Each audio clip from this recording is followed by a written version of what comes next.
केवल और केवल अपनी ही प्रजाति को आगे बढ़ाया जाता है। लेकिन एक समय अब ऐसा है नहीं कि हम मानव हैं और हम चाहें तो कुत्ता पैदा कर दे, तो ऐसा नहीं हो सकता। अगर मानव है तो केवल मानव के ही वंश को हम। पूछा गया प्रश्न यूपी बोर्ड, ठीक है ना, यूपी बोर्ड में पूछा गया प्रश्न है, एक लिंगी किसे कहते हैं या उभय लिंगी किसे कहते हैं। तो अगर पढ़े हैं तो ठीक है, नहीं पढ़े। हेलो प्यारे बच्चों, कैसे हैं आप सब? उम्मीद करते हैं कि बड़े अच्छे होंगे। मैं अमलेश सर स्वागत करता हूं अपने इस यूट्यूब चैनल पे। बच्चों क्लास 12 के 12वीं का ये जो क्या बोलते हैं पहला चैप्टर है पुष्पी पादपों में लैंगिक जनन, ठीक, आज आपके सामने लेके आया हूं। जैसा कि हमने इसके पहले वाले वीडियो में यही बताए थे कि पहला चैप्टर की शुरुआत यहीं से की जाएगी, ठीक। तो चलिए, अगर आप बोर्ड के बच्चे हैं तो इसे ध्यान से देखिएगा, ठीक। हम डिफिनीशन देने से पहले कुछ आपको बेसिक चीज बताना चाहते हैं कि ये जो लिखा हुआ है चैप्टर का नाम पुष्पी पादपों में लैंगिक जनन, ठीक। अब आपको पता ही नहीं है कि लैंगिक क्या होता है और जनन क्या होता है, तो आप इस पादप में कैसे पढ़ेंगे, इस पादप के पुष्प में कैसे लैंगिक जनन को पढ़ेंगे। तो सबसे पहली बात आप ही प्रयास करिए कि रिप्रोडक्शन क्या है, जनन होता क्या है। अगर आपको पता है तो कमेंट में हमें जरा बताइए, अगर ना पता हो तो ध्यान से सुनिएगा। तो जनन उसे कहते हैं जो अपने समान, देखिए, जो अपने समान संतान उत्पन्न करता है,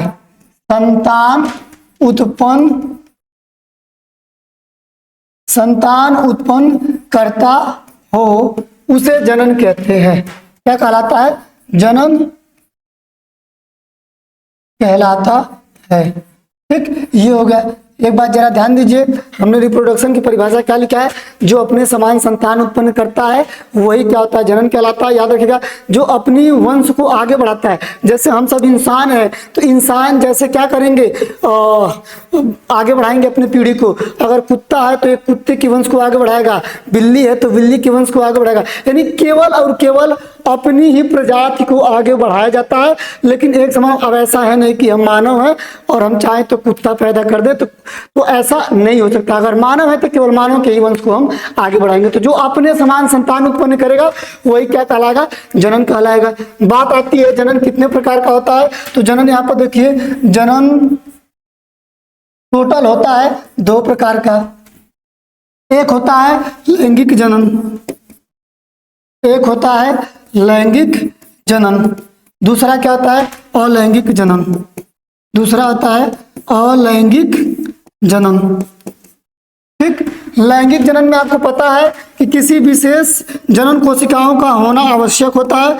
विशेष जनन कोशिकाओं का होना, विशेष जनन कोशिकाओं का होना आवश्यक होता है,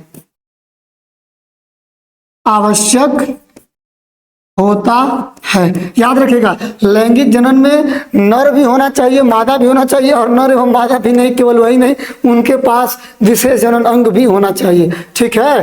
तो ये होता है लैंगिक जनन, तब जाके वो लैंगिक जनन में भाग ले सकते हैं। लेकिन अलैंगिक जनन के लिए क्या नर एवं मादा दोनों का होना आवश्यक है? क्या जनन अंगों का भी होना आवश्यक है? तो नहीं। याद रखिएगा, अलैंगिक जनन में कोई एक विशेष कोशिका होती है, इसको जरा सही ढंग से लिख दूं, अलैंगिक जनन।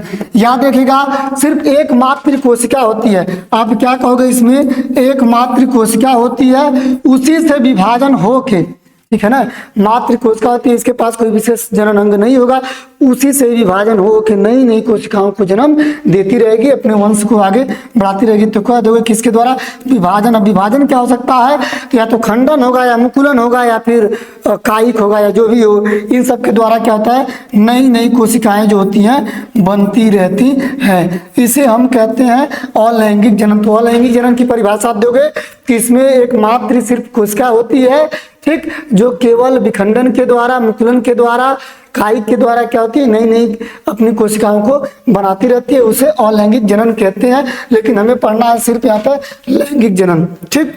तो लैंगिक वो भी किसमें लैंगिक जनन पढ़ना है, तो हमें पढ़ना है पुष्पी पादपों में लैंगिक जनन, यानी पादप में केवल पढ़ना है, ठीक है ना, जंतुओं में नहीं पढ़ना है।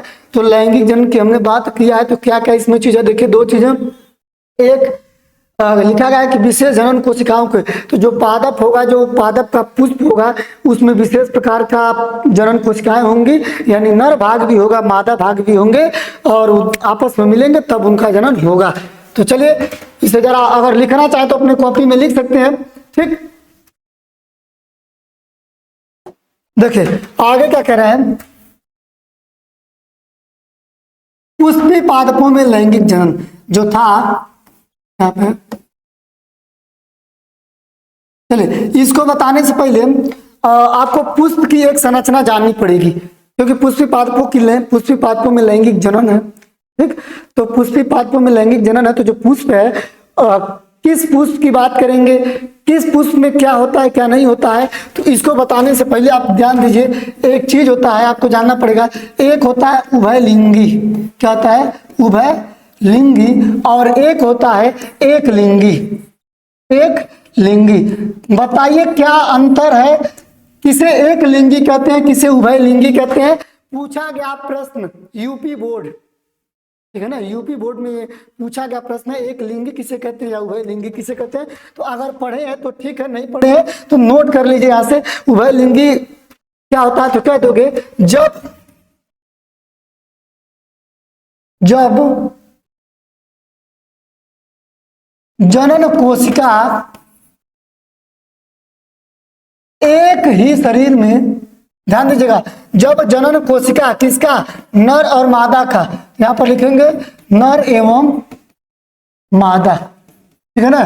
तो जब जनन कोशिका नर एवं मादा, ठीक है ना, का सिर्फ एक ही शरीर में मौजूद हो, सिर्फ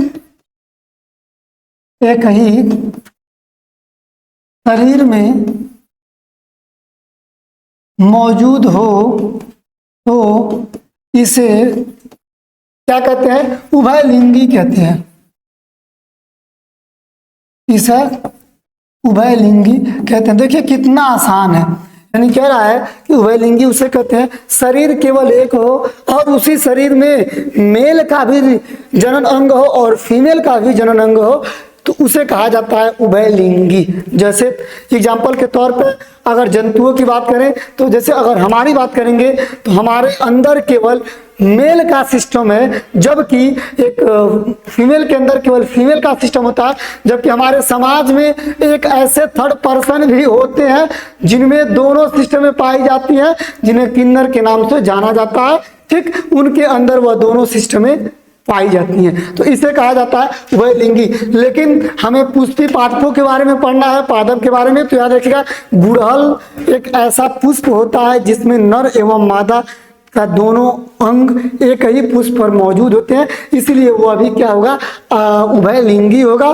ठीक, आवृतबीजी का क्या होता है, वह पौधा होता है। ठीक, चलिए अब एक लिंगी की बात करते हैं। अगर उभयलिंगी पढ़ लिए तो एक लिंगी भी जान लीजिए होता क्या है। तो एक लिंगी में क्या लिखेंगे कि जब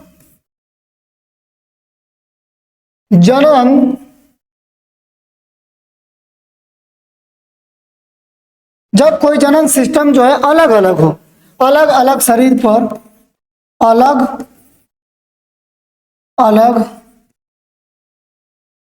शरीर और मौजूद होता है तो इसे एक लिंगी कहते हैं। इसे एक लिंगी कहते हैं। इस डिफिनेशन को भी अगर आप नोट करना चाहते हैं तो नोट कर सकते हैं। एक लिंगी उसे कहा जाता है, देखिए जब अलग अलग सिस्टम, अलग अलग शरीर है, अलग अलग सिस्टम है। हमारा शरीर अलग है, हमारा सिस्टम हमारे पास है, फीमेल है, फीमेल का सिस्टम उनके पास है। तो जब अलग अलग सिस्टम होता है अलग अलग लोगों के पास, तो उसे एक लिंगी कहा जाता है। ठीक, एक लिंगी यही है, एक लिंगी का उदाहरण है आप दे सकते हो। जंतुओं की बात करोगे तो मानव। ठीक, और अगर आप एक लिंगी पुष्पी पादपों में, पौधों में अगर देना चाहते हो तो पपीता का जो पुष्प होता है, जो पौधा होता है, उसमें जो पुष्प होते हैं, अलग पुष्प पर नर अलग पुष्प पर मादा मौजूद होते हैं। ठीक, इसमें एग्जांपल देना चाहो तो एग्जांपल दे सकते हो। एग्जांपल पपीता का पुष्प, पपीता का पुष्प, इसमें गुड़हल का पुष्प, इसमें एग्जाम्पल जब आप देना चाहें तो इसमें गुड़हल का पुष्प। ठीक, तो इसे भी अगर आपको नोट करना है तो नोट कर लीजिए, लेकिन आपको ये चीजें जाननी पड़ेंगी। अगर कक्षा 12वीं का स्टूडेंट हो, अगर आप जन्म नहीं जान रहे हो, वह लिंगी और लिंगी नहीं जान रहे हो, तो आपका पढ़ना व्यर्थ है। इससे अच्छा आप घर पे बैठ जाओ, क्योंकि आपने पूरे 11th में आप केवल घूमे हैं और मौज किया, और वही मौज यहाँ पर आके अब सजा बनने वाली है।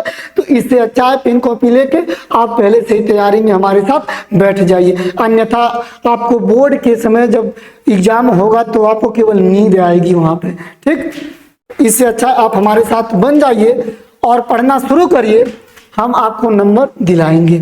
ठीक, चलिए अब जो है हम देखेंगे पुष्पों की संरचना।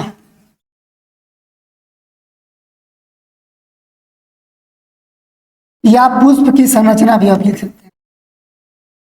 पुष्प की संरचना याद रखिएगा, सबसे पहले हम आपको बना के दिखा रहे हैं एक पुष्प। देखिए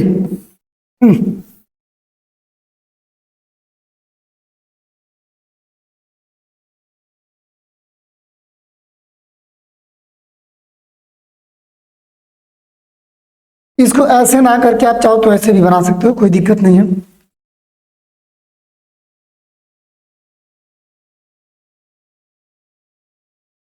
यहां पर देखिए ओवरी जो होता है, जो अंडाशय होता है,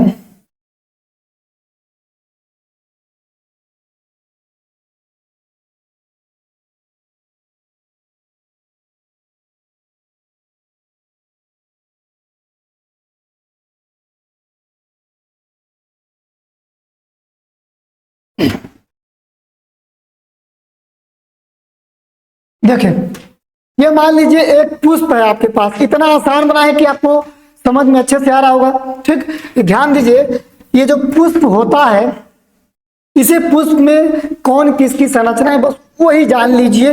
ये चैप्टर आपके लिए बिल्कुल घुमा दूंगा, मोड़ दूंगा, तोड़ दूंगा, एकदम आसान कर दूंगा। बस बने रहिए हमारे साथ, धैर्य के साथ। देखिए इसमें ये वाला जो पार्ट होता है, ठीक, ये वाला जो पार्ट होता है इसको बोला जाता है बाह्यदल। दिखाई दे रहा कि इसे बोला जाता है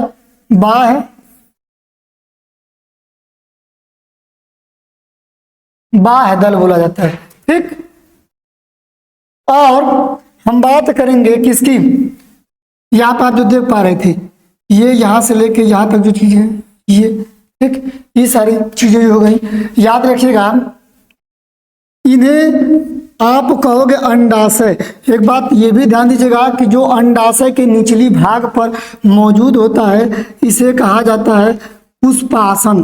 क्या कहा जाता है? इसे कहा जाता है पुष्पासन। ठीक, हमने क्या कह दिया, इसे पुष्पासन कह दिया, और इसे आप कहोगे अंडाशय। क्या कहोगे? अंडाशय कहोगे। और ये जो पाइप निकली हुई होती है पुष्प में, इसे कहा जाता है वर्तिका।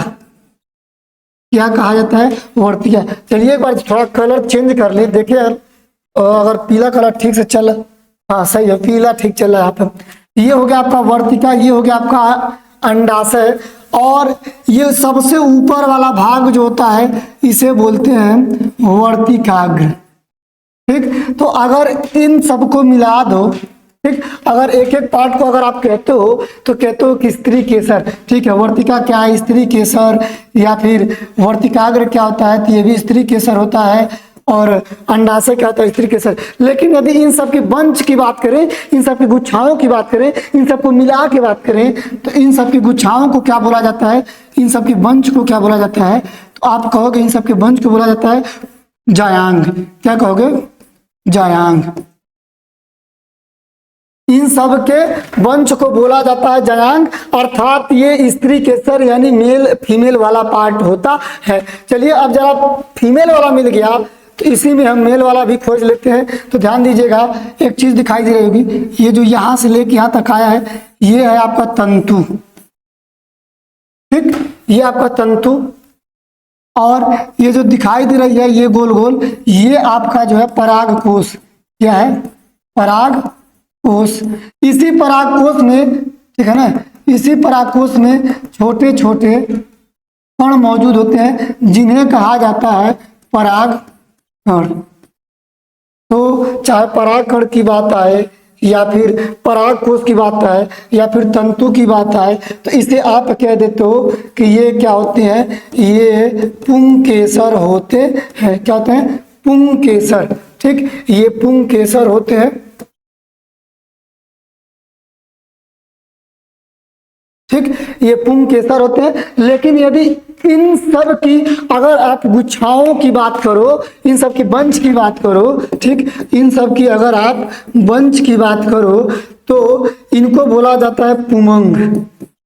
क्या बोला जाता है? पुमंग, अर्थात नर वाला भाग। ठीक, तो फाइनली दोस्तों आप ये देख पा रहे होंगे कि एक ही पुष्प में यानी मादा भाग है, ये मादा वाला भी भाग है। इसी पुष्प में कौन भाग है? नर वाला भाग है। तो कहीं ना कहीं ये जो पादप है, कौन सा पादप है, कौन सा पुष्प है? ये जो पुष्प है उभयलिंगी है।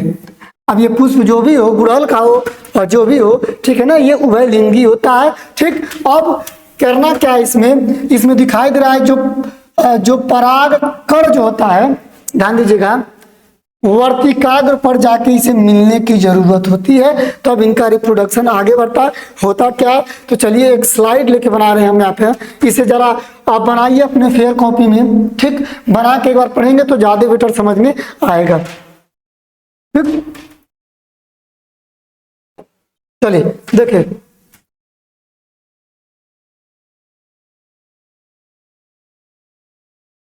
देखिए, जो ये नर भाग होता है, ठीक, ये नर भाग का पराग कोश में मौजूद होता है पराग कण, और ये मादा भाग का अंडाशय में, देखिए एक चीज हम लिखना भूल गए थे, यहाँ पे जो मौजूद होता है इसे हम क्या कहते हैं? इसे बोला जाता है बीजांड। ये भी इसी के अंतर्गत आएगा। ठीक, यानी जो पराग कण होते हैं, पराग कण को पहुंचना होता है मादा के सबसे ऊपरी वाली भाग, जो क्या होता है? वर्तिकाग्र होता है। इसको किसी भी तरीके से यहाँ पर पहुंचना है, तभी इनका रिप्रोडक्शन आगे बढ़ेगा, अन्यथा नहीं बढ़ेगा। कैसे पहुंचना होता है? तो पहुंचने की इसमें टोटल 2 मेथड होते हैं। एक होते हैं स्वपरागण और एक होता है पर परागण। ठीक, तो आप यहां तक इसे तैयार कीजिए। चलिए जरा स्वपरागण और पर परागण देखते हैं क्या होता है।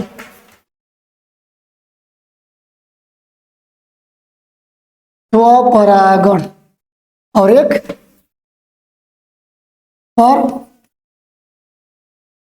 होता है पर परागण। ठीक है ना? तो स्वपरागण में ध्यान दीजिएगा, जब किसी पादप का पुष्प का पराग कोश, एक बार चलिए यहाँ पर बता भी दे रहा हूं जल्दी जल्दी, यही था आपका।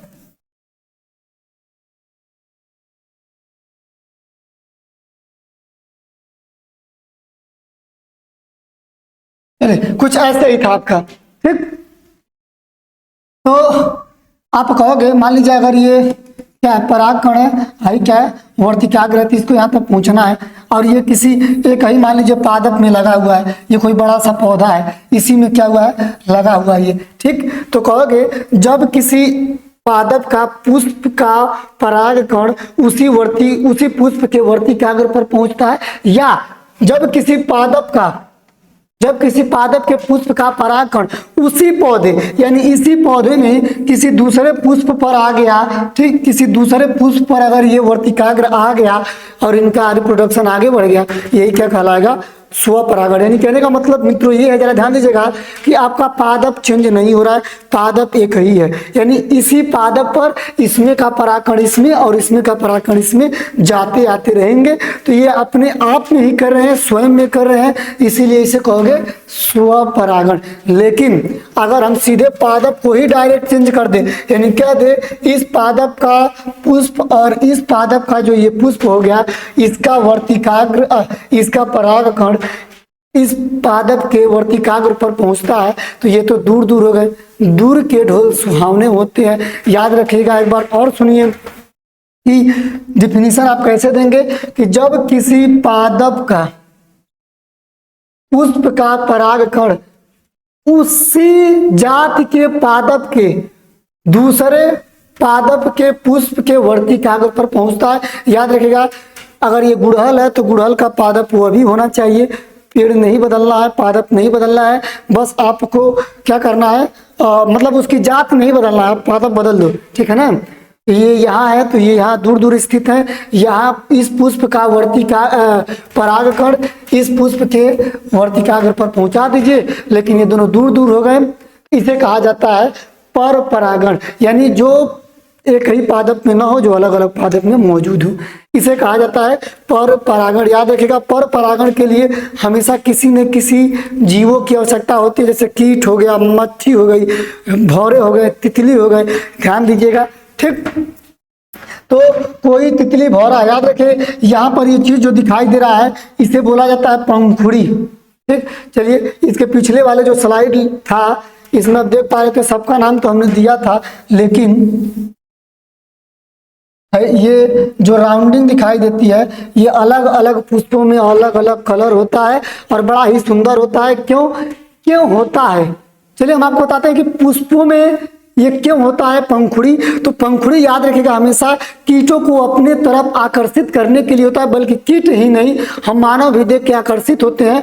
और यही रीजन है कि गुलाब की पंखुड़ी गुलाबी होती है, इसका उपयोग प्रपोजल के लिए किया जाता है क्योंकि वह प्रेम का संकेत होता है। ध्यान दीजिएगा, यहाँ पे इसे बोलते हैं दल या पंखुड़ी, क्या कह सकते हैं इसे, दल या पंखुड़ी, ठीक। तो ध्यान दीजिएगा, दल या पंखुड़ी हो गया और ये आपकी बाह्य दल हो गई, ये दोनों हो गई सहायक जनन अंग। याद रखिएगा, फूलों में अगर पंखुड़ी नहीं रहेगी यानी सहायक जनन अंग, ये और ये दोनों मिलकर क्या होते हैं, सहायक जनन अंग होते हैं। सहायक जनन अंग, मुख्य जनन अंग तो होता है एक जायांग और एक इधर लिखा है पुमंग, यानी ये और ये नहीं रहेंगे तो जन्म तो एकदम नहीं होगा इनका जनन, क्योंकि इन दोनों को मिलने से होगा। लेकिन इन दोनों को मिलाने के लिए कौन मजबूर करता है, मिलाने के लिए मजबूर करता है ये और ये, ठीक। तो सबसे अहम भूमिका निभाती है पंखुड़ी, क्योंकि अगर पर परागण होना है तो जाहिर सी बात है दूसरे पुष्प का परागकण दूसरे पुष्प में यानी उसी पादप के दूसरे पादप होना चाहिए, मतलब उसी जाति का पादप लेकिन दूसरा पादप होना चाहिए, उस पर पहुंचना है तो दूर दूर हो जाएगा। तो दूर दूर पहुंचाने के लिए किसी न किसी कारक, चलिए हम कारक लेते हैं भौरा या तितली, ठीक। अरे भौरा, तितली या मधुमक्खी जो भी लीजिए। तो भौरा अगर आता है तो भौरा यहाँ पर पहले बैठता है। क्यों बैठता है भौरा, क्योंकि उसे शहद चाहिए होती है, मधुमक्खी भी बैठती है उसे शहद चाहिए होती है, ठीक है ना। तो ये जो होता है पंखुड़ी होता है और इसी पंखुड़ी को देख के कोई कीट उसके तरफ आकर्षित होता है। मान लीजिए अगर कोई भौरा या तितली उड़ते उड़ते जा रही है, उसे अचानक सा कोई फूल दिखाई दिया, उसे बड़ा सुंदर लग गया, मोहित हो गया, और जब मोहित हो गया तो वह उड़ते उड़ते किसके पास चला आया, चली आई पंखुड़ी के पास। अब पंखुड़ी के पास जब आ गई तो पंखुड़ी से होते होते परागकण पर आएगी, परागकण से जब उसका शहद निकालेगी तो परागकण उसके डंकों पर चिपक जाएंगे और वही फिर पहुंचेगी कहाँ पर, वर्तिकाग्र पर। तो वर्तिकाग्र पर पहुंचती है तो जैसे ही उसमें जो परागकण होते हैं मादा उसको खींच लेती है और अपनी प्रक्रिया को आगे बढ़ाने में मदद करना शुरू कर देती है। तो इसमें ऐसे होता है जनन। तो याद रखिएगा, पहले आप इस बेसिक को तैयार कर लीजिएगा, बेसिक स्ट्रक्चर समझ लीजिए, तैयार कर लीजिए, तब हम आते हैं पुष्पी पादपों की संरचना, पुष्पी पादपों में लैंगिक जनन में जो डिफिनीशन होंगे उसके बारे में। तो मित्रों आज के लिए बस इतना ही रहने दे रहा हूँ। इस वीडियो को जितना ज्यादा हो सके शेयर करिएगा, हर बच्चों तक पहुंचाइए ताकि हर एक पढ़ने वाला बच्चा आधा अधूरा न रह जाए, ठीक। तो मिलेंगे अब अगले लेक्चर में डिफिनीशन के साथ, तब तक के लिए धन्यवाद।